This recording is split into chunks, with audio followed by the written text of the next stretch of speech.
Hello, welcome to this lesson in the AC Circuit Analysis Tutor. In this batch of lessons, we're going to continue where we left off, working in AC analysis in the frequency domain, using primarily phasors to solve circuits like what we have on the board. Now, if you remember back in the last batch of lessons, we've done a lot of work with the concept of what a phasor is. And there's a really good reason why we spent so much time with phasors. That reason is because once you understand the concept of a phasor, once you understand how to take an AC signal and represent it as a phasor, then all of the same techniques of circuit analysis that you already learned in the DC realm are automatically going to be applicable in the AC realm. So really, that's why we spent so much time with DC circuits before. And we talked about mesh currents in DC circuits. We talked about source transformations in DC circuits.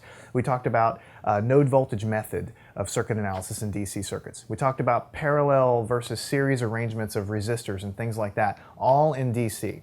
And then whenever you move over into AC and represent everything in the phasor domain, basically all of those techniques are all going to be very, very similar. It's just that instead of real numbers everywhere, you're going to have complex numbers.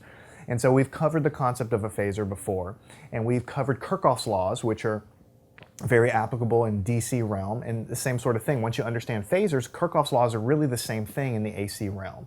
So you convert your sources and your impedances into the phasor domain, you do the analysis, you get an answer that's a complex number, and then you can convert it back to a cosine function or whatever it is you need to do. So you're kind of going into this phasor domain, making the math easier, and then you transform back if you really want to know what the cosine looks like. So in this lesson, in the next couple of lessons, we're going to be continuing our practice with that. We're going to be talking about source transformations.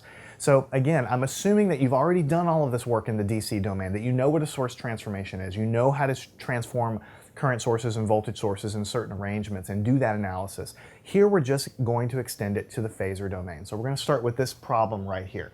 We have a voltage source.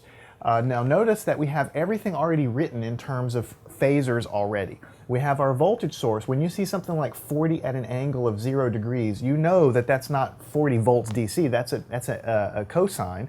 That this is the phasor representation. So this is the amplitude, this is the phase angle of that cosine. So this is an AC signal here. All right. The resistors are always real numbers because resistors are real. That's something that we've talked about many times before. And we have some inductors in here and we have some capacitors. Now the inductors and the capacitors, they are represented as impedances in the phasor domain. We've done that before. So you see the inductors have imaginary number J3 here, J.6 here, and the capacitors have negative imaginary numbers, and that's just the way impedance works. When you go back to the previous lessons, if you calculate, you know, this inductor is so many millihenries, this capacitor is so many microfarads or you know, farads or millifarads or something like that. You transform them into impedance by doing the calculation. You're going to always get negative complex numbers for the capacitors, and you'll get these positive complex numbers for the inductors. So to start the problem off, we've already given you that information. We give you the source in terms of a phasor. We give you all of the impedances in terms of their values. And then the question is, use source transformations to find V naught, which is this voltage here. Now clearly, if the circuit's being driven by a cosine, which it is, because this is a phasor representation of an amplitude of 40 at a phase angle of 0 degrees, then this thing is oscillating up and down, the voltages will be distributed through the system, and then this voltage that we're trying to figure out over here is also going to be a cosine function. So in the end of the day, since we're working in the phasor domain, the answer that we get over here is going to be a phasor also. The frequency of this output voltage here that we get is going to be exactly the same as the frequency of your input. That's always true of these systems. We call them linear systems like that. You stick a source on the front end. You can have as many linear components as you want. Any voltage in that system is always going to have the same frequency here. Notice we haven't even specified what the frequency is here. This frequency could be 10 hertz or it could be 59 hertz. It doesn't matter, but whatever it is, you're going to get a frequency here at the output that's going to be exactly the same as the input here. What we're really seeking to find out is what is the amplitude of V naught and what is its phase angle relative to the input, which is what we're going to calculate. So the problem gives you a big hint. We're going to use source transformations. Now, if this were just a resistor problem, then you would have a resistor here, a resistor here, a resistor here, and a resistor here. And I said use source transformations. If you remember back to source transformations, when you have a voltage that's in series with some, in this case it's an impedance because it's real and imaginary, but if you just imagine a resistor here, then you can transform this into a current source going up, because if you think about it, I know this is oscillating, but the reference current direction will be coming out of the positive terminal. In reality, it's going up and down, oscillating back and forth, but you can consider it coming out of here just for the purpose of visualization. Then you can represent this voltage source as a current source in parallel with this impedance here. All right? The trick is to figure out what that current source is. So if you remember back to source transformations before, the bottom line is you want to figure out what new current source needs to go into the spot. And really, Ohm's law is really the trick here. So remember from DC analysis, I is equal to V over R.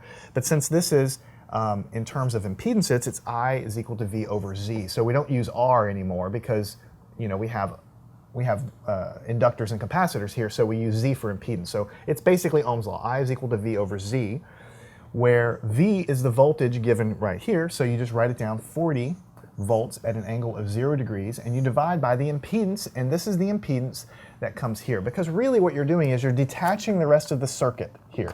You kind of just cut it off here and say, okay, this is my source. And the source transformation theorem says if I have a voltage source that's in series with some impedance, or if you think about the DC version, some resistance here, you can rewrite it as a current source in parallel with the same resistance or impedance. And you find that current by V over Z. Now on the bottom, we're going to have 1 plus J3 because this, see, it terminates into this node here, so we have to cover it up there. This is the entire impedance in this little branch here. So essentially, to find the current source that is going to be in our transform, it's V over the impedance Z. And this should be very, very familiar to you already from source transformations we've done in the DC domain. This is exactly the same thing. So if what I've written on the board seems confusing, like, how did he know to do that? Then you need to stop right now and you need to go back and review all of the lessons I did. I did tons of examples on source transformations before, and you'll find that this pattern is just the same exact thing that we've done before. It just has complex numbers. Now also notice that the voltage I've written down here, I've written it in terms of polar notation with a magnitude and a phase angle. And the bottom number, since the problem was given this way, I've written it in terms of rectangular complex number. But don't forget, when you see magnitude phase, that's just a complex number. It's just another way to write it in terms of magnitude and phase. You can freely convert this to rectangular, or you could freely convert this rectangular to polar notation. So if you were doing everything by hand, you would convert and make the match, and then you would do the long division, which is what you're trying to do. But you all should have a very good engineering calculator. And any good engineering calculator, like an advanced TI or an advanced HP, you'll be able to type in this in polar notation and divide it by an algebraic notation. It'll do the conversion for you, and it will basically get the answer. And that's what I recommend that you all do, essentially, because there's too many chances for mistakes in simple calculations like this. When you divide these two complex numbers, you will get 12.65 at an angle of negative 71.57 degrees, and this is a current, so this is in amps. Now notice that again, I've got a magnitude and I've got a phase angle.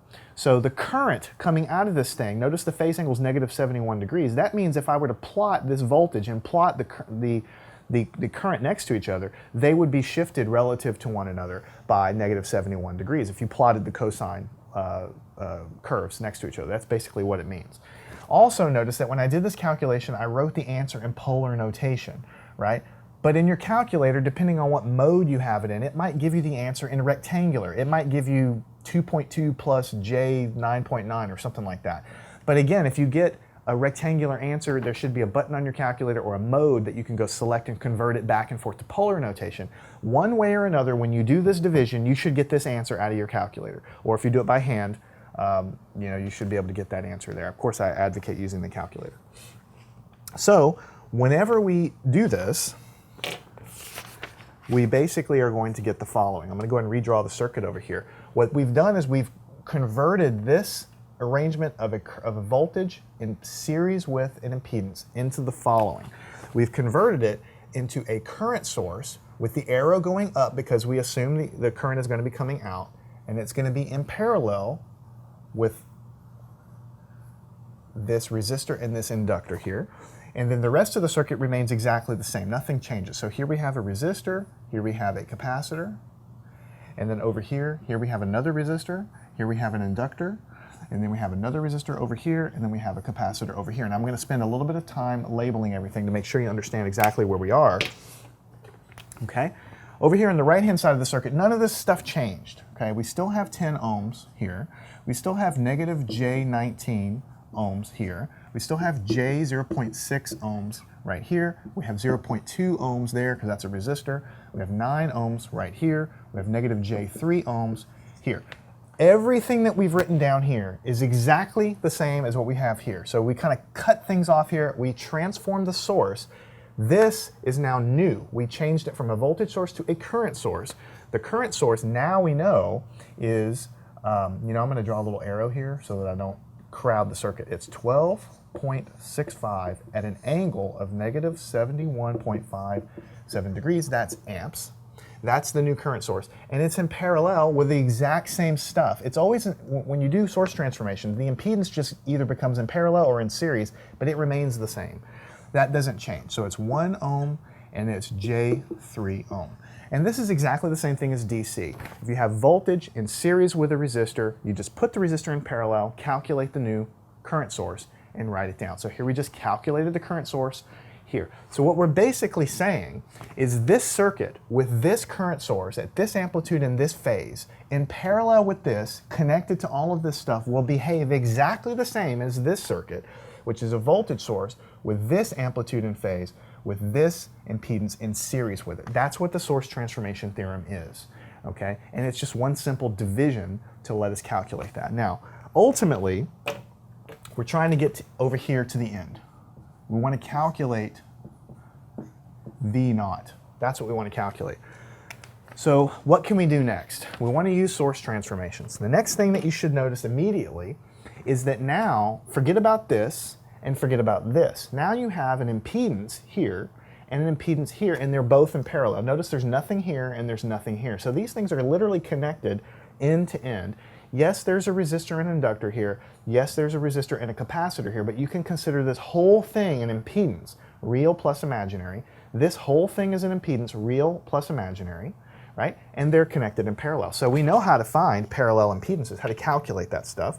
We've done that many times before. So we say the equivalent impedance is the following. When you have two resistors in parallel, or in this case, two impedances in parallel, you can go 1 over the first one plus 1 over the second one, and so on. You can do that, but if you just remember, there's just two items here. Consider this one item and this one item, then it's just the product of these impedances over their sum. That's just like resistors, product over sum.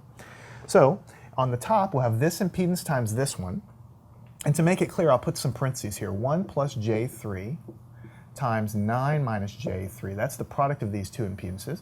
And on the bottom, I will say 1 plus J3. So it's product over sum. So we add this impedance here, plus 9 minus J3. I could put parentheses around there. I mean, there's nothing wrong with it. I'll just go ahead and do it. But the reason I didn't put them initially is because we're going to add these together and we're going to simplify it here. It's nice to put the parentheses when they're multiplied because you're going to end up having to do FOIL to really multiply that top and bottom together.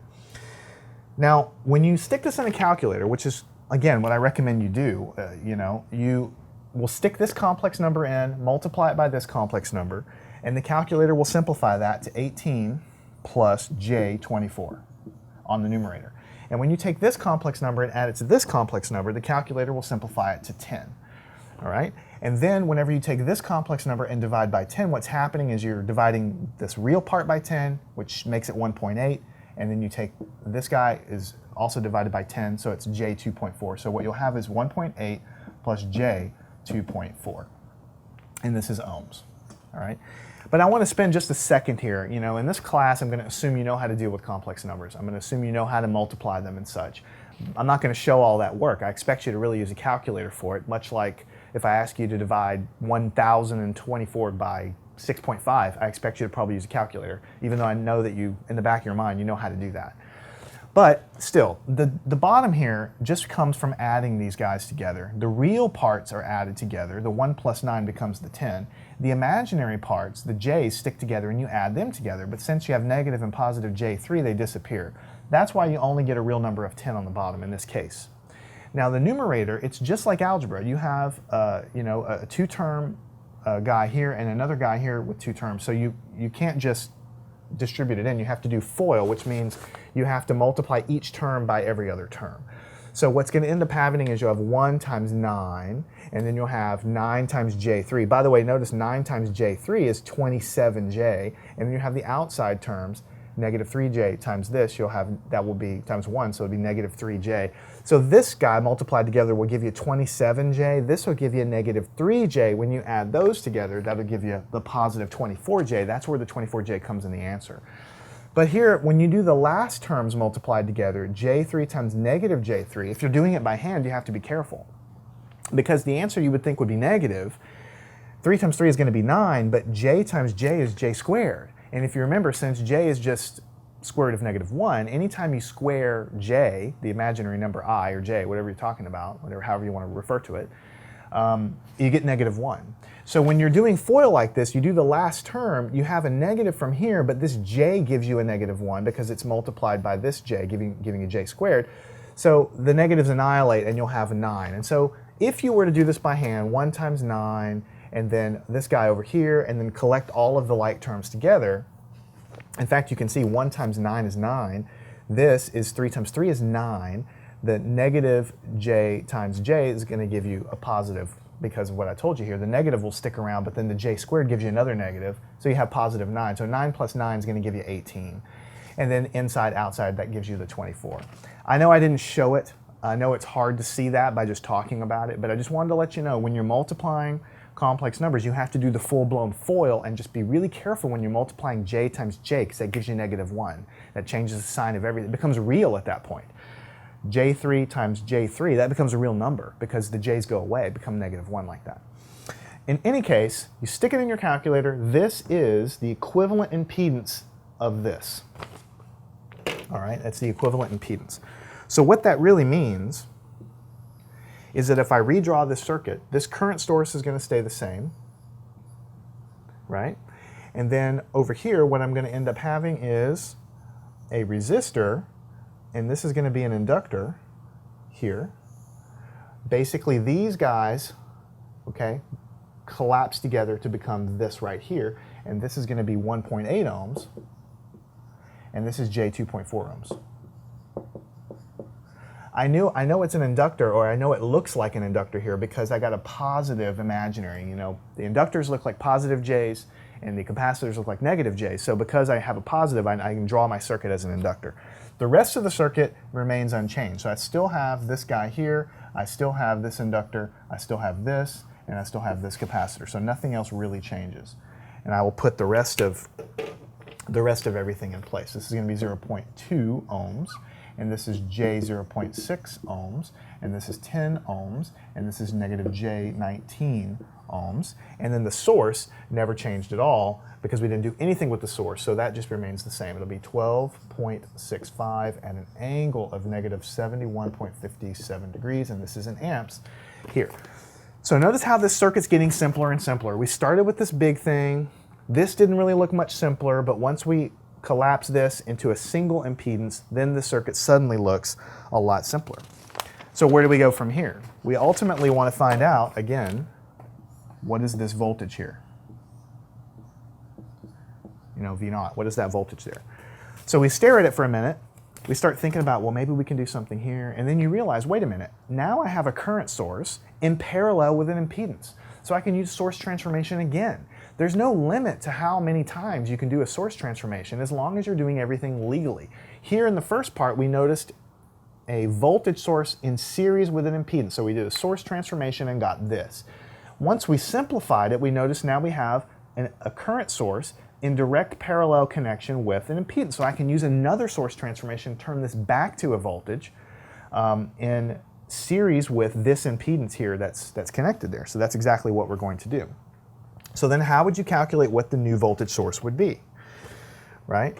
If I wanted to do the source transformation, again, you just kind of do Ohm's law. So V is equal to IZ. The voltage that we're seeking for the new voltage source that's going to replace this is going to be equal to the current times the impedance that we're having. Now remember, we kind of disconnect the rest of the circuit. It doesn't even matter. We're just looking at the source in parallel with this guy, and we're saying that the voltage that would be equivalent to this is going to be I times Z, which is this guy right here. So the current we already have, it's 12.65 at an angle of negative 71.57. So I'm going to put parentheses around this, and that's in degrees. And that's going to be multiplied by this impedance because it's I times Z, which is Ohm's law. So we'll have 1.8 plus J 2.4. Now again, we're mixing representations here. This is just a complex number multiplied by another complex number, but this is in polar representation, this is in rectangular notation.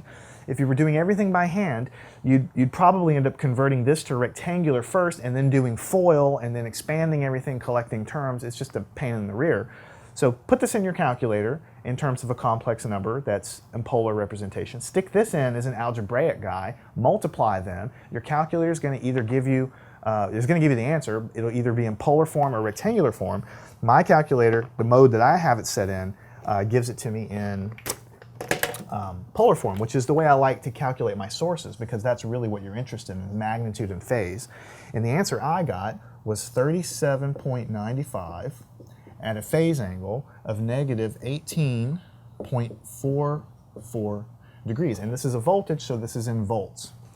So what we're basically saying is that we can replace this current source by this voltage source in series with this impedance, okay? And we're going to redraw the circuit and do that. So we're finally making some progress here. Now I just have a single voltage source, and then I'm going to have everything in series here. So I have a resistor, I have the inductor, I have the resistor, and I have another inductor, and I have this resistor, and I have this capacitor. And don't forget, this is what I'm trying to find, right? V0, represented in that configuration. So the voltage source that's going to be on the board there is this, 37.95 at this phase angle. So I'll write it down here, 37.95 at a phase angle, negative 18.44 degrees. Now this guy here is the same impedance that was in parallel. We do the source transformation, this becomes in series with it. It doesn't change, it just moves up here. So this is 1.8 ohms. This is J 2.4 ohms. And then the rest of the circuit remains the same. That we just transformed the source. This stuff is exactly what we had here. Nothing changes here, so I'm just rewriting all of that stuff, and we get 0.2 ohms. And here is J 0.6 ohms. This is 10 ohms. And this is negative J 19 ohms. So that stuff doesn't remain the same now, or it doesn't change. Now we're finally making progress. Obviously, you should see this is just a single string of impedances. These are all in series, so I should be able to just add those guys together and simplify this. So I'll just draw the circuit one more time, and what we're going to end up with, since these are both inductors, we know we're going to end up with a single resistance, right? And we're going to end up with a single inductance here. This stuff here, this capacitor and resistor, will remain exactly the same. Now, what will the value of this resistance be here? It'll be this resistor plus this one, 1.8 plus 0.2, just gives you 2 ohms. And then this inductance plus this one, 2.4 plus 0.6, will be J2 ohms, actually J3 ohms. 2.4 plus 0.6 will give you 3. And this just stays the same, we didn't touch it, 10 ohms and negative J19 ohms. And again, I'm trying to find V0 as a reference from there to there. Now the circuit is almost solved. Here, I'll go ahead and say 37.95 at an angle, negative 18.44 degrees. And that is in terms of, that's a voltage, so it's volts. So now, how would you find this guy right there? How would you find the voltage there? There's a few ways to proceed. When you think about it, you just have a voltage source, right? And it is connected to an impedance, and then there's another impedance here, and we're basically tapping off this voltage, and we're really wanting to find out what this voltage is. So if you think of this as a single impedance, right? and you think of this guy as a single impedance, then you can kind of see this as a voltage divider circuit. Remember, if you have like a voltage source, a single resistor, and a single resistor, and you want to find out what this voltage is, you know how to do that from voltage divider. You would take the voltage, you would multiply by this impedance, and then divide by the sum of the two impedances. That would give you that guy in terms of the voltage right there.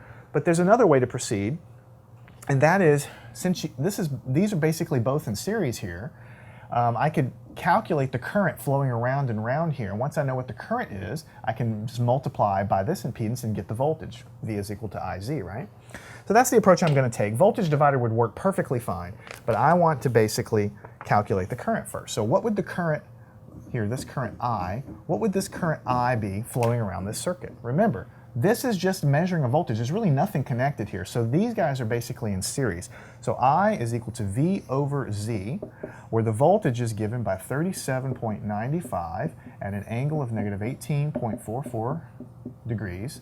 And the impedance, since I'm trying to find the total current, is going to be all of this stuff added together. So just to make it totally clear, I'll say 2 plus J3, that's this guy, plus 10 minus J19. So basically it's the voltage divided by the total impedance here, all right, which will be 37.95 at an angle of negative 18.44 degrees. On the bottom, when you add these guys together, 10 plus 2, you add the real numbers, you get 12. And then the J3 minus J19 will give you negative J16. So this is the bottom number there. And so then when you actually put that in your calculator and you say, put this complex number in as polar and put this number in as rectangular, the current that you're going to calculate is going to be 1.89 at an angle of 34.69 degrees, and that's in amps because it's a current. So this is basically the current going around and around here. Once you know the current, you can multiply by this impedance and get the voltage. So the problem's essentially done. So V naught is equal to I times Z. In this case, I is 1.89 at an angle of 34.69 degrees. That's the current. And then times 10 minus J19. That's the impedance there. All right? And so what you will get at the end of the day, when you multiply this number times this number, V naught is going to be 40.74 at an angle of negative 27.55 degrees. That's in volts. This is in phasor notation in polar form. But if you get rectangular form out of your calculator, it'll come out as 36.12 minus J 18.84. And that's also volts. So these guys are really the exact same answer. You see, it basically depends on how your calculator's set up. If you've got it set up to display your answers in polar notation, you'll get the top thing. If you have your calculator set up to give you answers in rectangular notation, you'll get the bottom thing. But they're both phasors, and they're both representing the same thing. Whenever I calculate sources like this, well, this isn't a source. When I calculate voltages anywhere, currents or voltages anywhere in the circuit, I like to display the answer in polar form because it just makes more sense, because I can immediately see that this is a cosine that has an amplitude of 40.74 volts at a phase angle of negative 27.55 degrees. Now, what does this phase angle mean? That means if you were to plot it on the oscilloscope and compare it to my input voltage, my driving source voltage, which again was 0, it means that the voltage across the output here is going to be shifted by negative 27 degrees relative to the input. And the reason it shifted is because of all those inductors and capacitors in there. When you have inductors and capacitors, it shifts the phase of everything because of the way voltage and current are related through capacitors, through the derivative. So because of that, and you're mixing inductors and capacitors, it's not going to be a nice even number, but it's shifted by something. If everything's resistive in the circuit, then there'll be no shift at all. The output voltage will be exactly in phase, going up and down with the input voltage. But since you have those elements there throughout the circuit, then you have a phase angle here. Now, when I'm calculating impedances somewhere in the circuit, I like to write it down in terms of a algebraic notation if I'm calculating an impedance, because real and imaginary part lines up very well with what I've drawn in the circuit in terms of resistors and inductances. So I hope you've enjoyed this example. It's not too hard. I'm not going to go over it again because I think I've really beat it to death. What I want to do instead is work a lot more problems. I want to get you comfortable with using phasors in terms of source transformations. Then we'll work on mesh currents, we'll work on node voltage methods, and you'll see that everything is the same as what you've learned before. So you just have to take it one step at a time. Be careful when you're using phasor notation. But it's very powerful because once you're using it, then everything you've learned in the past is immediately applicable there. So follow me on to the next lesson. We'll get some more practice with using phasors and source transformations. We'll do Thevenin-Norton equivalence, and we'll go on from there.